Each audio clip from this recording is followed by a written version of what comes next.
हम लोग बात कर लेते हैं अपने ये संस्कृत के पीयूषों का 13 पाठ जिसका नाम है विश्व शांति। इसके बारे में कुछ बात कर लेते हैं और इतना आप ध्यान से सुनेंगे, आप लोग पढ़ लेंगे, नोट्स बना लेंगे, तो इसमें से ऑब्जेक्टिव एक नंबर वाला और 2 नंबर वाला बहुत सारा लड़ जाएगा, ठीक है ना। हर चैप्टर का ऐसे ही करिए। किए हैं आप लोग ना? कितना तक कर लिए? 12 तक कर लिए, 13 हम लोग कर रहे हैं ना। आइए नहीं सो देखते हैं। देखिए, संपूर्ण संसार में दुख का विषय बना हुआ है। क्या बोलिए? संपूर्ण संसार में दुख का विषय बना हुआ है। क्या जी? अशांति। अशांति हर जगह है ना। संसार के हर बात में है, यहाँ तक कि हमारे घर में है ना। है हम लोग के घरों में कहीं कहीं देखिए आप लोग अशांति। घर से समाज में, गांव में, है ना, प्रखंड, जिला, राज्य, हर जगह अशांति है। एक कारण है। कारण क्या है? आगे मिलेगा, निवारण भी मिलेगा, हम सब देंगे आपको। अभी सभी लोग इस अशांति से चिंतित हैं, हाँ कि ना। देशों में आंतरिक और बाहरी अशांति बनी हुई है। जो देश है, जैसे हमारा भारत देश है, बाहरी अशांति माने बाहर से भी परेशान, बाहर से कुछ हमारे बॉर्डर पे जैसे मान लीजिए आतंकवादी लोग परेशान कर रहे हैं हम लोग को, है ना, हम लोग उससे सामना कर रहे हैं, तो वो बाहरी अशांति हो गई। और आंतरिक में अंदर में हमारे जो लीडर लोग हैं वो आपस में लड़ रहे हैं, झगड़ रहे हैं, वो अपने स्वार्थ के कारण, तो ये आंतरिक अशांति हो गई, नहीं हो गई। और हम लोग बीच में पिसा रहे हैं। अशांति से कोई ना कोई पे हानि पहुंचता है, तो हमारे जो आंतरिक अशांति है इससे हम लोग पे हानि पहुंचती है, आम जनता पे हानि पहुंचती है, आम जनता का लॉस होता है ना। और बाहरी अशांति से हमारे देश का लॉस होता है, पूरे देश का, यानी कि ना पूरे संपूर्ण देश। अनेक देशों में आपस में शीत युद्ध चल रहा है। अनेक देशों में आपस में शीत युद्ध चल रहा है। अब कोई कहेगा कि सर शीत युद्ध का मतलब क्या होता है? शीत युद्ध मतलब बात से युद्ध, बात से, जैसे कि बमबारी करके नहीं, गोली बंदूक से नहीं, बल्कि बातों से बहस। संपूर्ण संसार अशांति के सागर के बीच दिखाई देता है। आप मान लीजिए समुद्र में गिर गए और चाहते हैं कि होने पकड़ ले, समुद्र में चारों तरफ पानी है, पानी है, अशांति है, अशांति, तो कहाँ से चैन है आपको? तो हमारा जो पूरा संसार है वो पूरा अशांति के सागर में गोता लगा रहा है। अशांति के सागर में गोता लगा रहा है। अशांति मानवता के विनाश का मुख्य कारण है। अशांति जो है वो मानवता के विनाश का कारण बनता है। आप लोग अपने लाइफ में याद कीजिए, कभी कभी आप लोगों को भी अशांति होता है, कभी कभी याद करिए, और लगता है कि उस माने जिसको अपने दिमाग पे कंट्रोल करने की क्षमता नहीं होता है, और उस अशांति की स्थिति कुछ गलत कर बैठता है, बाद में उसका पछतावा होता है, सब कुछ जब बर्बाद हो जाता है तब। तो अशांति बहुत खराब है, बहुत ज्यादा। आएगा है ये लड़के,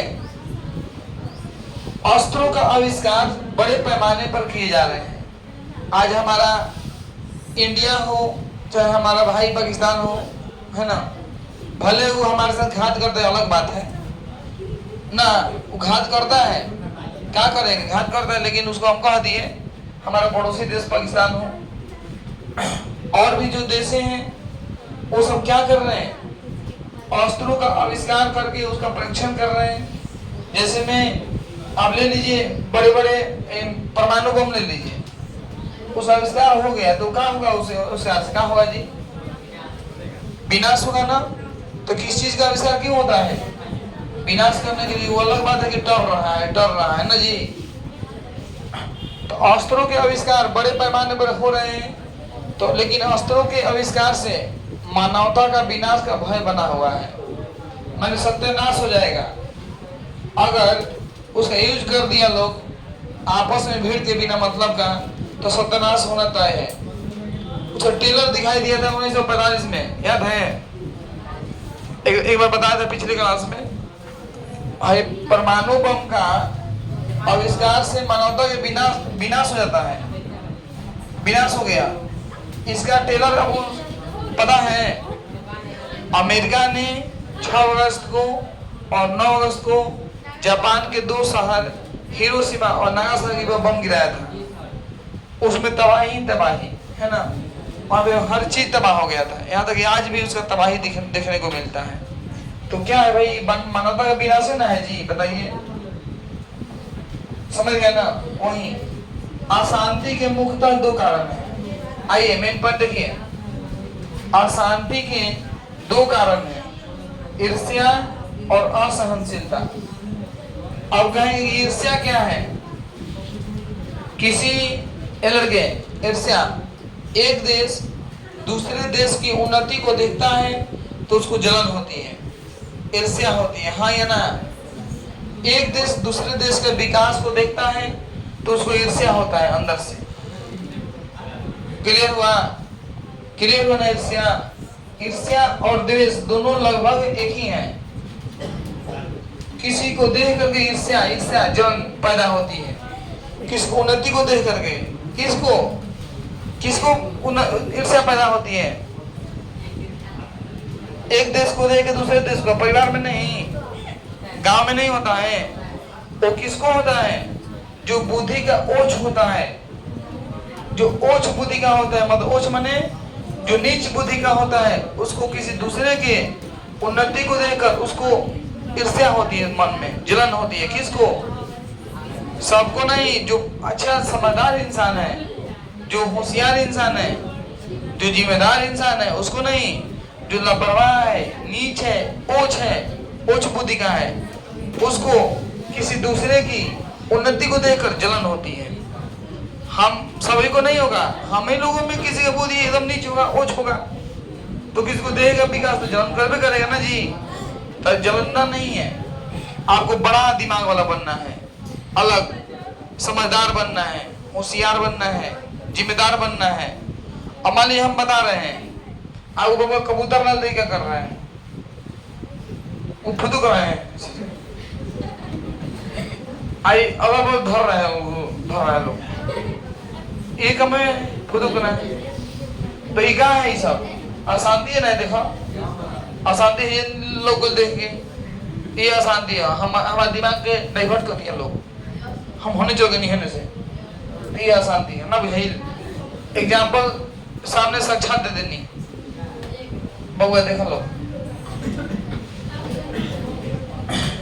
द्वेष से असहनशीलता का जन्म होता है, समझो ये लड़के, ईर्ष्या हो या द्वेष दोनों एक ही हैं। द्वेष से असहनशीलता का जन्म होता है, आप किसी की बातों को सहने की क्षमता खत्म हो जाती है। उहे तो आपने कहते हैं ना, कोई कहता है हाई रहे तो हम हाई रहे, कोई आएगा कुछ कह देगा तो आप भी कुछ कह दोगे, आपस में भिड़ गए, हो गए भिड़ा। तो असहनशीलता का जन्म किससे होता है? द्वेष से या ईर्ष्या से। द्वेष और असहनशीलता दोनों जब आपस में मिल जाएगा तो दुश्मनी हो जाता है। द्वेष और असहनशीलता को आपस में मिलने से शत्रुता पैदा होता है, दुश्मनी होती है, और स्वार्थ करने से दुश्मनी बढ़ता है।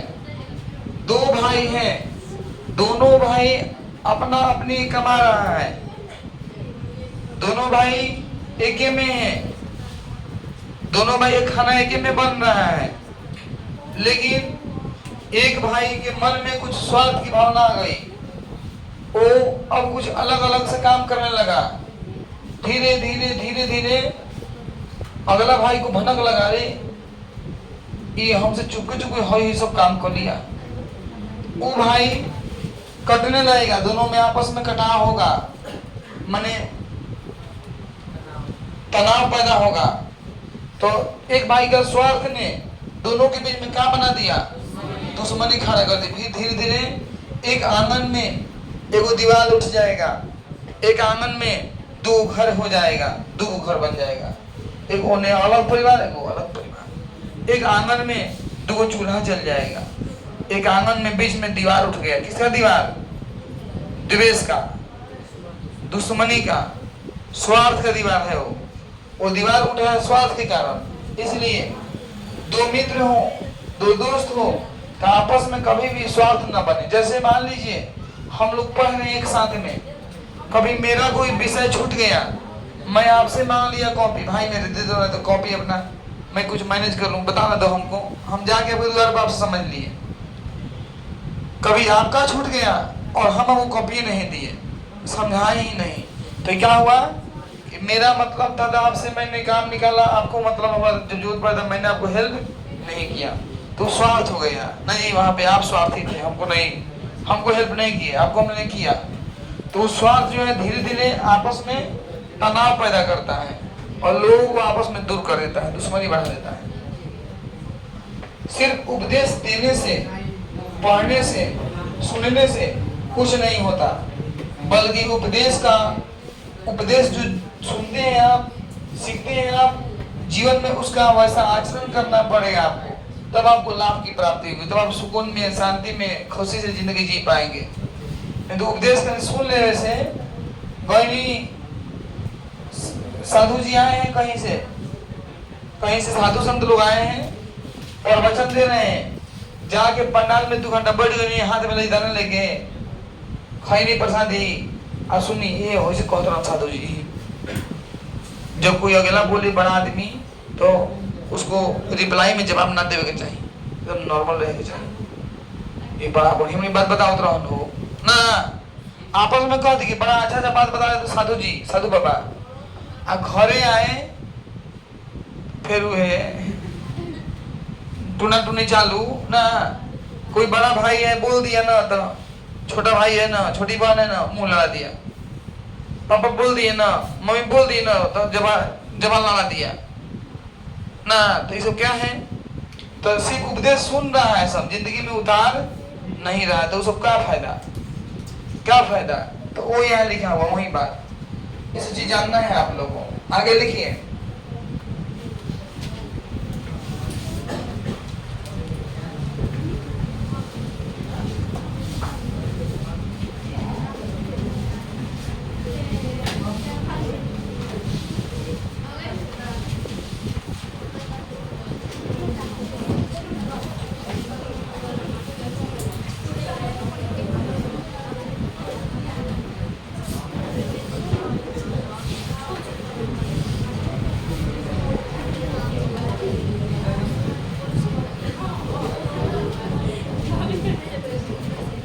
क्रिया के बिना ज्ञान बोझ के समान है।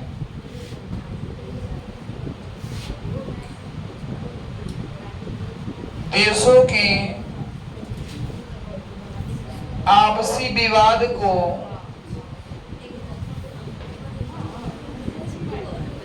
शांत करने के लिए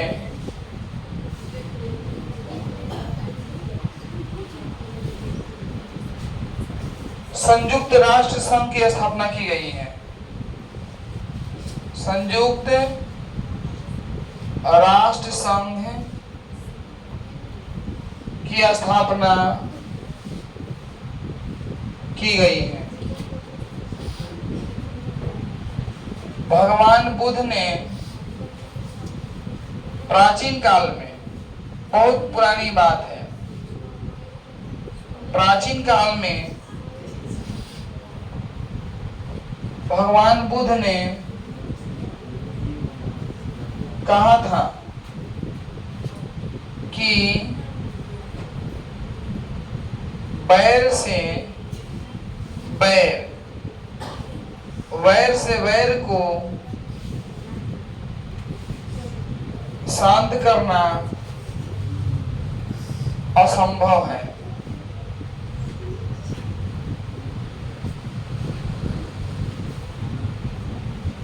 दया और मैत्री भाव से शत्रुता अर्थात दुश्मनी के भाव को शांत किया जा सकता है।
दूसरों को कष्ट पहुंचाने से अपना ही नुकसान होता है।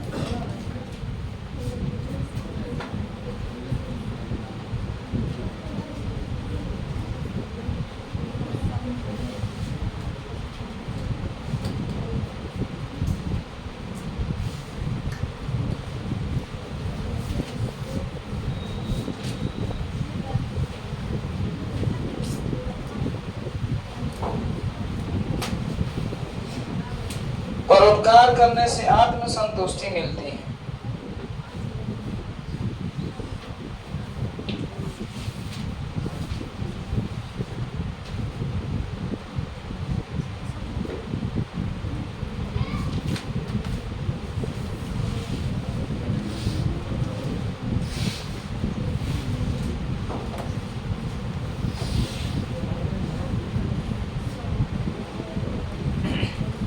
बढ़ जाए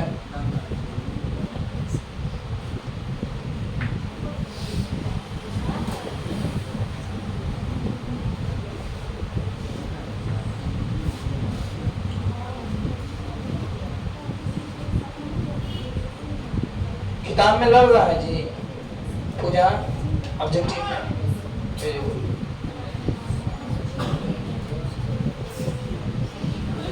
टेस्ट परसों लेंगे। परसों फाइनल हो गया है, कल नहीं परसों। कल नहीं लेगा सोच रहा हूँ परसों को आराम से।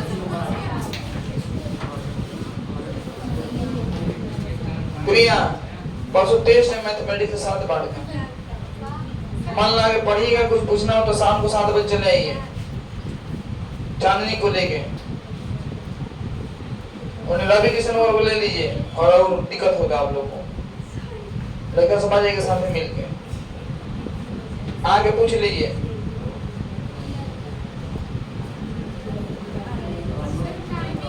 हाँ टेस्ट में फिर हाँ बता रहा टाइम ऐसे क्या करें। हेलो देखिए ठीक है इसको बता रहे हैं। हाँ चलो इसको ठीक है। ऐसे नाक क्या बजाती है 9 बजेगी नाक।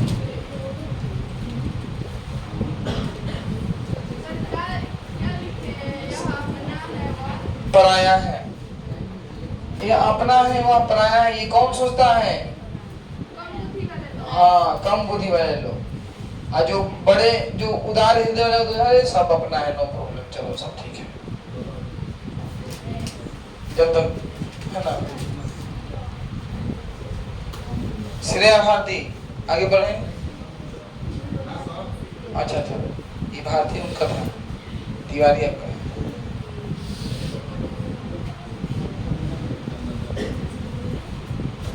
ये आपका नाम क्या है? डोली। देखिए बाबू डोली उसके आगे हमको ये देखना है, क्रिया के बिना ज्ञान बोझ के समान है। अगर आप ज्ञान रखती हैं, वैसा व्यवहार नहीं करती हैं, तो ज्ञान कैसन है आपके पास? बोझ के समान। जैसे गदहा के पीठ पर सोना के बोरा, गदहा के पीठ पर सोना के बोरा लाद दो, वो काम करी? गदहा क्या होता है, सोना क्या हो? तो ऐसा ही आपको खूब ज्ञान है पहली किताब में। हमें झूठ नहीं बोलना चाहिए, हमें बड़ों से जबान नहीं लड़ानी चाहिए, हमें समय से उठना चाहिए, समय से सुतना चाहिए। रात में 1 बजे तक बैठा तो मोबाइल चलाओ नहीं। ज्ञान हाँ, ज्ञान हाँ, बताइए वही बात बात। क्रिया के बिना ज्ञान बोझ के समान है। देशों की आपसी विवाद को शांत करने के लिए कौन सा संघ का स्थापना किया गया है? संयुक्त राष्ट्र संघ का स्थापना किया गया है। ये कभी समय समय पर कभी कभी देशों में आपसी नोकझोंक होती है ना, युद्ध होने का आशंका रहता है, तो वहां पे ये संयुक्त राष्ट्र संघ दोनों को शांत करवाता है, समझाता है, दोनों को फाइन करता है, ढेर गलती करता है सबका, ठीक है ना। मनीषा उपाध्याय, कोई दिक्कत? प्राचीन काल में भगवान बुद्ध ने क्या कहा था श्रेया, सुनी थी आप? हम तो उसे थे ही नहीं कहीं सर, हमको पढ़ रहे हैं। देखिए बाबू, प्राचीन काल में भगवान बुद्ध ने कहा था कि वैर से वैर को शांत करना असंभव है। मान लेते हैं वैर मतलब होता है आप हमसे जल रही हैं तो हमसे आप भी जले, हम भी आपसे जले, या फिर आप हमसे वैर कर रही हैं। वैर माने होता है किसी बात की लड़ना, तो हम भी आपसे लड़े। आप हमसे नफरत कर रही हैं तो हम भी आपसे करें, तो फिर वो बढ़ते जाएगा ना जी। एक आदमी को ढीला होना पड़ेगा, कभी आप ढीला हो जाए, कभी हम ढीला हो जाए। तो वही वैर से वैर को शांत नहीं कर सकते। और आप हमको दो बात बोल दिए, हम दो बात बोल दिए, दो मित्र हैं आपस में दो बात बोला बोली कर रहे हैं, तो शांत हो ही। एव के रुके के पहाड़ी, एव के झुके के पहाड़ी, तो के झुकी दोनों में ना, इजोनी तू झुक बता हम झुकम ना। जे समझदार हुई वो झुकी, जे उच्च बुद्धि वाला हुई वो ना झुकी। कहीं कोई भी रिश्ता ज्यादा दिन तक टिकता है तब जब उसमें कोई समाधान हो जाता है। आज जब दोनों समाधान हो जाए तो फिर तो जिंदगी भर चल जाएगा, तो उम्र चलता रहेगा, वो तो और लंबा रिश्ता जाएगा ना जी। आगे बढ़ी।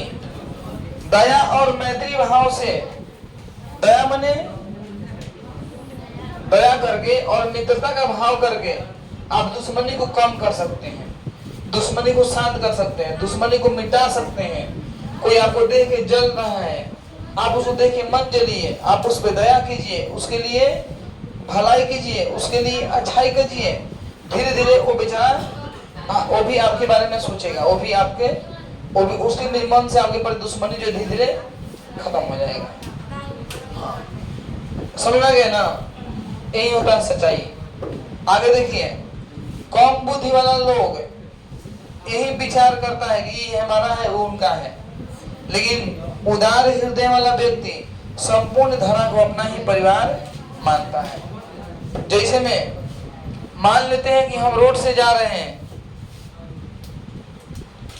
चलिए वो बात हुआ था बीच में, कहीं कुछ घटना सुन लिए, कहीं कुछ हो गया, कहीं कांड, वो सुन के आपको दिल दहल हो गजब होगा।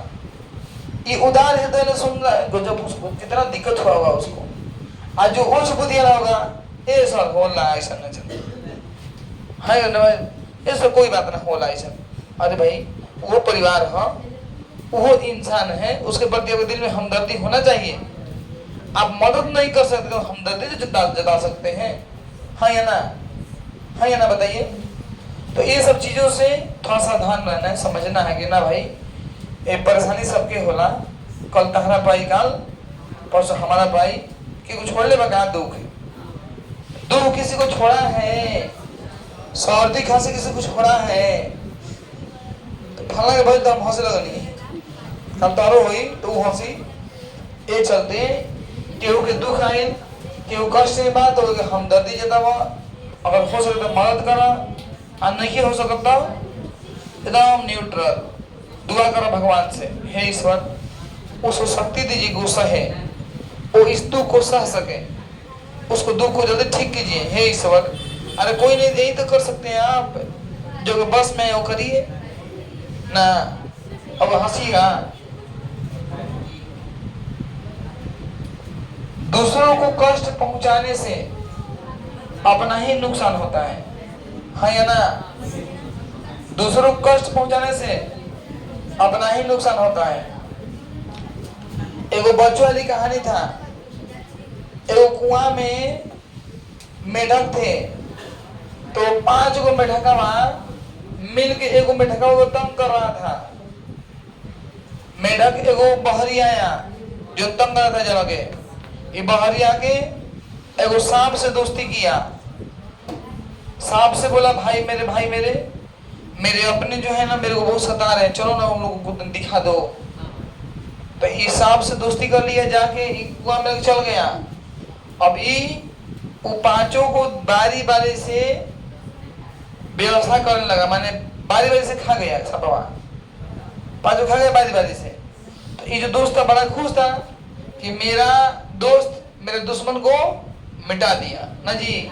दुश्मन तो कोई नहीं होता दुनिया में, जब आए थे तो आपको कुछ तो हो समाज था नहीं, नन्हे मुन्ने बच्चे बन के आए थे, तो दुश्मन कौन था? सब तो मित्र हैं, सब अपने हैं, दुश्मन कोई नहीं होता है। बस थोड़ा देर का जो व्यवहार होता है ना, वही किसी को किसी से ऐसे करवा देता है, फिर सुधार लीजिए, फिर ऐसे कर लीजिए ना।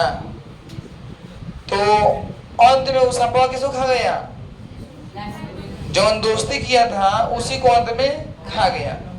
तो ऐसा ऐसा मूवी में भी दिखाया देता है कि जो आदमी किसी दूसरे के लिए गड्ढा खोदता है वो उसी को बर्बाद करता है अंत में, हाँ या ना? तो ऐसा समझिए आप लोग, इसीलिए दूसरों को कष्ट पहुंचाने से पहले सोचिए। तो दूसरों को कष्ट पहुंचाने कोई आदमी है दुनिया में जिसको कष्ट ना हुआ हो? आपका भी नुकसान हो जाएगा। इसलिए दूसरे का भी अच्छा सोचिए, हमेशा अच्छा सोचिए, बुरा मत सोचिए। परोपकार करने से आत्म संतुष्टि मिलती है। आत्म संतुष्टि मतलब आंतरिक खुशी, आत्मा को बहुत ही तृप्त कर देता है। कब? जब आप दूसरे पर उपकार करते हैं तब। इसलिए आपको ऐसा बुद्धि सीखना है। ये सब संस्कृत मतलब संस्कार, संस्कृत से बहुत ज्ञान मिलता है।